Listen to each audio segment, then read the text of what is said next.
Mesdames et messieurs, bienvenue à cette rétrospective de la semaine sur la RTC que nous vous convions à suivre avec beaucoup d'intérêt. L'actualité du lundi 25 août 2025 nous mène dans des maillots où la montée du fleuve à Matam fait renaître la peur. À seulement quelques centimètres du seuil d'alerte, le quartier de Diamel, durement touché l'an dernier, vit dans la crainte de nouvelles inondations. Les sinistrés lancent un appel au secours. Les détails avec Oumar Sall. À la station de Matam, le niveau du fleuve est à seulement 21 cm du seuil d'alerte ce dimanche. Les habitants du quartier de Diamel redoutent de revivre les inondations de l'année dernière. Même les pluies, il y a des maisons, on ne peut pas rentrer. Même les pluies seulement, les maisons, c'est rempli de l'eau. L'inondation est venue même jusqu'à... Ça va bientôt, il y a 2 mètres, il va rentrer dans le village. On a eu peur.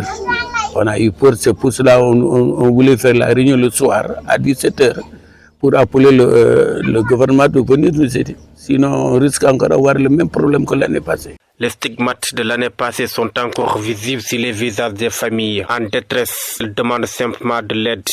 Nous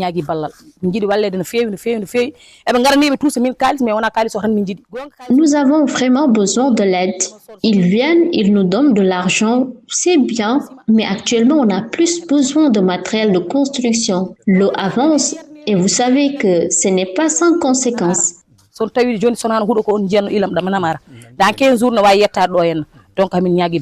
Au-delà de la montée des eaux, Diamel est toujours isolé du reste de la région. Le chef du quartier dénonce cette situation préoccupante. Le reste là, vous avez vu la route de Matam-Diamel, on ne peut pas même aller. Il y a beaucoup de problèmes. Je viens de Matam, j'ai eu des problèmes. Tu descends, tu montes ici, tu descends, il y a tous des marigots. On ne peut pas aller, c'est du risque. Déjà, des stratégies de riposte modestes ont été mises en place afin d'éviter de revivre les affres de l'année précédente. Conscients de la gravité de la situation, les habitants lancent un appel pressant aux autorités pour recevoir un soutien afin que le pire ne se produise. Mardi 26 août, l'actualité phare. Depuis près de 15 ans, la route entre Katakel et Taïba est en très mauvais état. Elle devient presque impraticable pendant l'hivernage, ce qui complique énormément les déplacements pour les habitants de Katiot et les villages voisins. Face à cette situation difficile, les populations demandent aux autorités de réhabiliter cette route. Fatou Sall nous en dit plus. Taïba et Katakel sont 2 villages voisins. Cependant, accéder à l'un ou l'autre relève d'un véritable parcours du combattant à cause du pont reliant ces 2 localités et qui entrave la libre circulation des véhicules. Des véhicules sont tombés ici, notamment des camions chargés d'arachides, des véhicules particuliers ainsi que des 4x4.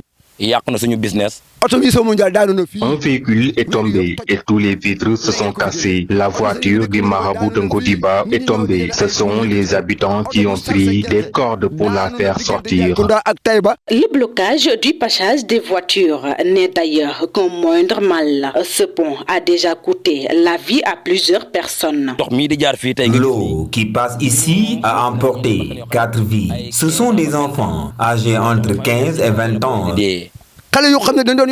Des enfants qui étaient partis de Sanchi-Mandar sont décédés dans l'eau en partant à la mendicité. La santé des populations est aussi en danger, surtout celle des femmes enceintes qui peinent à rejoindre la commune de Katiot pour se soigner. Les malades ont des difficultés pour accéder à l'hôpital de la commune de Katiot. Il y a même des femmes qui ont accouché sous ce ravin. Une charrette a été remportée par l'eau. Les malades qui étaient sur la charrette ont tenu des racines d'arbres. C'est ainsi qu'on a sauvé ces derniers. Lassés de cette situation, les habitants de Taïba et Katakel ont aménagé un passage de fortune. Ils interpellent toutefois les autorités pour qu'une solution durable soit en fait trouvée à cette vieille doléance.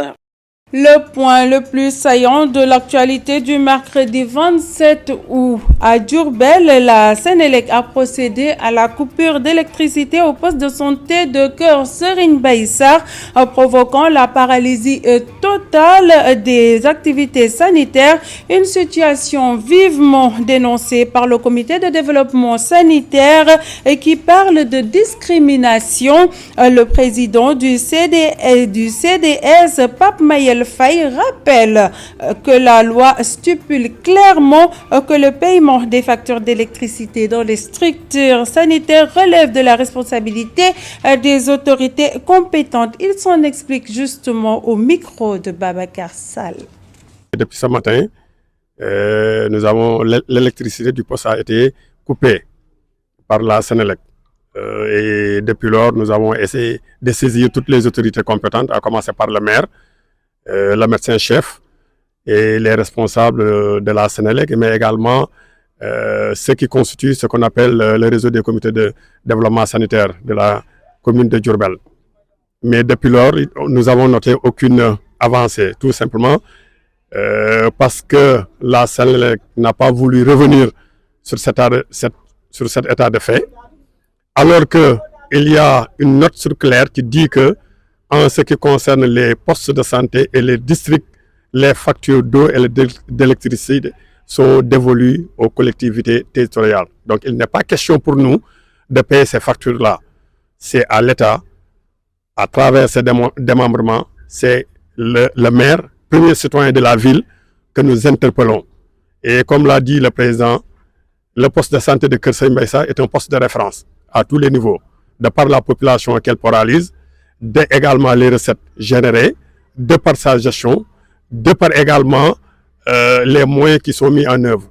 Si vous venez au poste de santé de Keur Serigne Mbaye Sarr, vous verrez que nous avons une ambulance qui a été obtenue par le CDS à travers 2 ambulances même, à travers la coopération décentralisée, nos amis Modou, les ressortissants de Diourbel qui sont en Italie. Nous avons également un appareil échographique qui a été offert par l'ancien directeur de l'emploi. Donc nous faisons des efforts tous les jours. Donc il n'est pas question aujourd'hui pour des factures d'électricité qu'on puisse fermer ce poste de santé-là.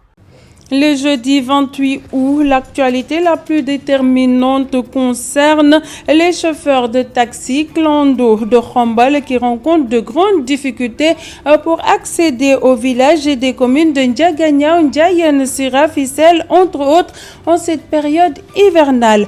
Les pistes sont inondées, obligeant les conducteurs à faire de longs détours, ce qui réduit les dessertes et met leurs véhicules en danger. Ils réclament le bitumage de ces route, une vieille doléance restée sans réponse. Les précisions dans ce micro-trottoir signé Pape Kairé. Si tu n'as pas 5 000 francs, ils refusent de t'amener parce qu'ils sont obligés de contourner par Ndié, Ndioufène, Djokul pour entrer à Ndiéne Sirah. La piste latérite est submergée d'eau. Il y a aussi une route qui va directement à Ndiagana, qui mène vers Sandiara jusqu'à Mbour. Il y a aussi une route qui va de Ndangalma à Fissel jusqu'à Tchadjaï. Si on les avait réalisées, je pense que ça allait régler le problème.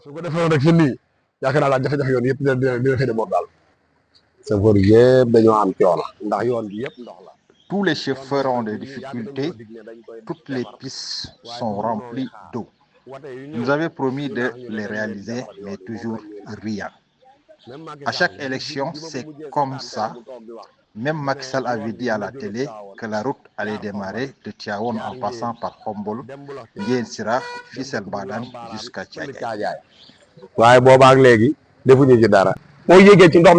Quand tu entres dans l'eau, c'est le filtre qui aspire l'eau et le moteur tombe en panne. En ce qui concerne les organes, tu risques de perdre le crémaillère, la carrosserie, les cadrans et tout. Tous nos véhicules sont abîmés. Nous sollicitons de l'aide. Les propriétaires des champs creusent les abords des cultures et on est obligé de passer dans l'eau. Moi et d'autres sommes obligés de passer par Ndié, Djokul pour aller à Ndiéne et c'est long. Ou bien tu passes par Kertchekom, Bako, puis Ndiéne. Tout ceci est dû à une mauvaise route.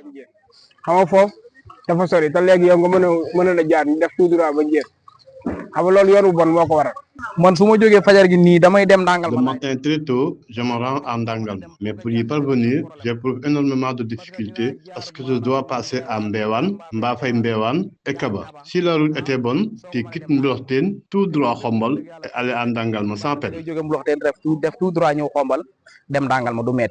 L'actualité la plus en vue de ce vendredi, c'est la ville de Saint-Louis qui fait face, comme chaque année, à des inondations. Les maisons se retrouvent ainsi envahies par les eaux. Les habitants lancent un cri de détresse et réclament des solutions durables face à ce cycle d'inondations qui affecte leur quotidien. Sophie Dramé. À chaque saison de pluie, la ville de Saint-Louis est frappée par les inondations. Les habitations se retrouvent ainsi sous les eaux. Nous vivons cette situation depuis des années. Après la pluie tombée dans la nuit de jeudi à vendredi, les eaux ont monté jusqu'à nos cuisses. Les quartiers tels que Pikine Guinaw Rail, Pikine Tablewalo, Pikine 15 mètres et Djamena restent les plus impactés. La vue, les chambres, le salon et les bagages. Les chambres sont envahies d'eau. Nous dormons tous dans une même pièce. Vous savez que cette situation est difficile. On a amené ma mère à Sor. Les chambres ont été envahies par les eaux. Je vis cette situation chaque année. Ma chambre est remplie d'eau. Nous sommes fatigués des inondations. Regardez le parc. Le parc est rempli d'eau. Les fortes pluies, la position géographique et le défaut d'un réseau d'assainissement adéquat font que Saint-Louis est exposé face aux inondations. Vous savez, ces zones-là, c'était des zones inondables. Et du fait de la demande, de la forte demande foncière, on a érigé des quartiers sur le lit originel du fleuve, c'est-à-dire des zones inondables. Ce qui fait que ces zones-là sont des zones non inédificantes. C'est ce qui explique en partie ce phénomène d'inondation. Mais des solutions existent pour atténuer durablement le phénomène d'inondation. Il faudra, c'est-à-dire c'est une solution radicale, mais je pense que c'est la meilleure solution, c'est-à-dire faire quitter les populations de ces zones-là et ne pas y construire de nouvelles habitations. L'autre solution, c'est de mettre en place un réseau d'assainissement fiable, vraiment qui peut drainer les eaux pluviales. Les habitants lancent un cri de détresse et réclament des solutions durables face à ce cycle d'inondation qui affecte leur quotidien. Fin de cette rétrospective, mesdames et messieurs, merci de l'avoir suivi. Très bon week-end à toutes et à tous. Portez-vous bien. Au revoir.